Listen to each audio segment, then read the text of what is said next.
My name is Matuera Julius, a member of the County Assembly of Nyamira, representing Nyamatuta Ward. And I was the mover of the motion that appeared before the Senate yesterday, but it did not see the light of the day because the governor and his team raised a PO, that is a preliminary objection over the same, and therefore the senators spent much of the time debating on the PO, and finally they did not give us an opportunity to prosecute our case about the issues that are bedeviling Nyamira.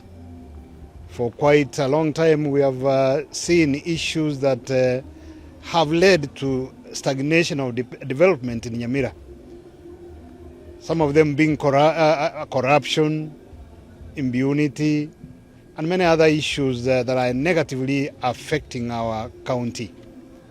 So we appeared before the Senate, but unfortunately the issues never came out clearly because the senators dwelt on the preliminary objection debate, and finally the people of Nyamira did not get justice.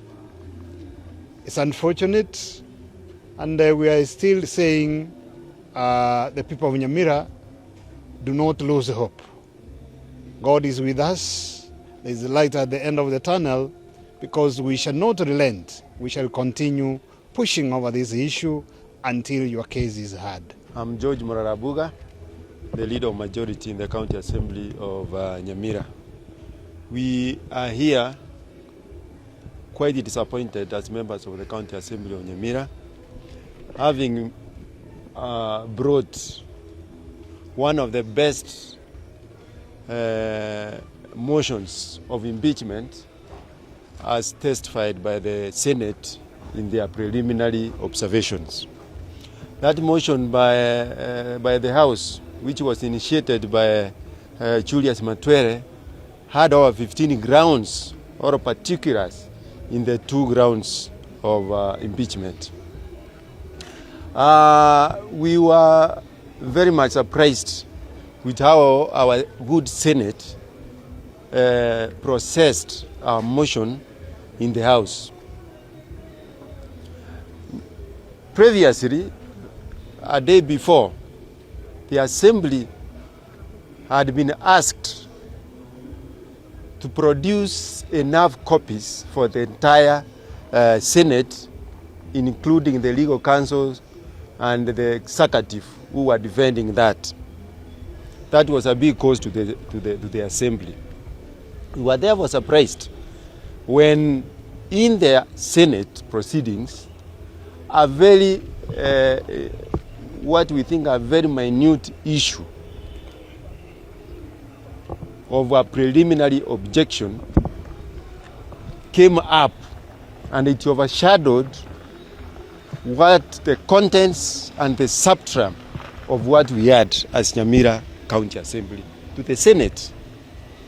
Issues of threshold.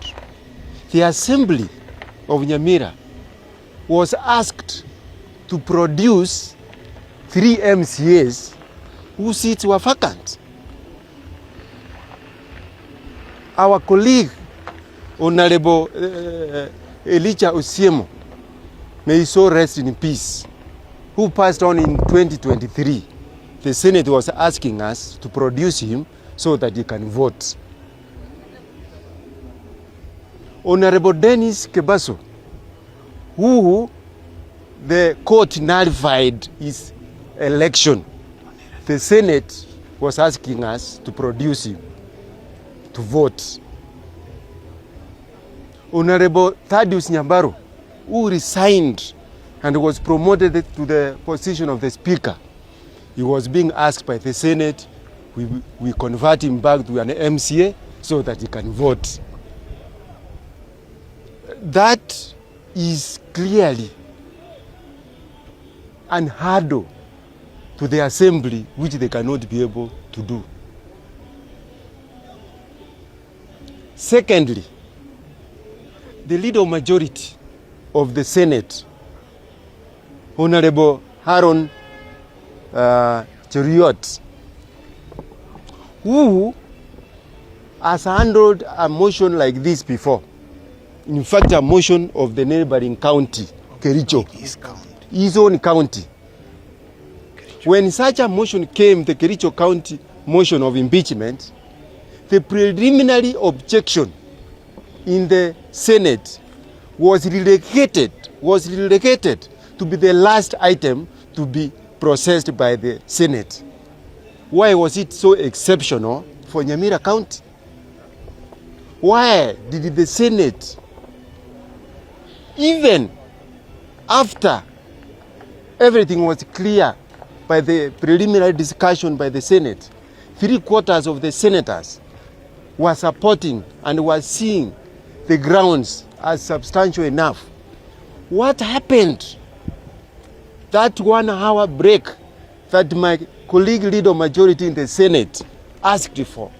What happened after that 1 hour that the Senate decided to vote on the preliminary objection, and 3/4 of them who were supporting us crossed over and supported the preliminary objection? As the County Assembly of Nyamira, we still have options. We have not surrendered on this. We have not surrendered on this. The Senate's role is to oversight counties so that they can function effectively. The Senate's role is not to interpret the law, is to oversight counties so that those counties can operate effectively. To the extent that a motion has arrived at the Senate, it is prima facie evidence that that county has an issue. And the Senate should take it up and look at what are those issues, more than what are the laws in that issue. So we feel we have not been treated fairly, but we still have options, and we are going to pursue this matter to the end. Thank you. There are so many options. Go and look at our Constitution 2010. A Kenyan has several options, including seeking legal redress. We as leaders of the Assembly, we as leaders of Nyamira County, representing our people, we still have options of seeking fairness to our people. Asante sana kwa nafasi. Kwa majina naitwa Mheshimiwa James Matinga, ambaye ni MCA kutoka Nyamira, tena ni naibu wa spika. Kwa kweli nataka kusema ya kwamba ule mswada ambao tulipeleka katika Senate letu la taifa letu la Kenya ni mojawapo wa mswada ambao